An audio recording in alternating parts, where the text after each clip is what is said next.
April 18న 2 భారతీయ నౌకలపై Iran సైన్యం కాల్పులు జరిపిన ఘటన వేళ హార్ముజ్ జలసంధి సమీపంలో భారత నౌకాదళం భద్రతా నెట్వర్క్ను కట్టుదిట్టం చేసింది.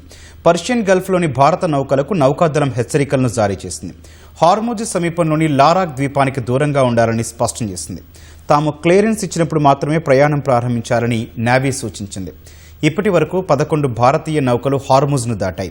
జగ్ అర్నవ్, సన్మార్ హెరాల్డ్ అనే నౌకలు ఇరాన్ అనుమతితోనే హార్ముజ్ను దాటేందుకు యత్నిస్తుండగా ఐఆర్జీసీ నేవీ కాల్పులు జరపడంతో అవి వెనుతిరిగాయి. ప్రస్తుతం 14 భారతీయ నౌకలు పర్షియన్ గల్ఫ్లో వేచి ఉన్నాయి. ఇండియన్ నేవీ ఈ నౌకలతో నిరంతరం సంప్రదింపులు జరుపుతూ అనుమతి లభించిన తర్వాతే ముందుకు సాగాలని సూచిస్తోంది.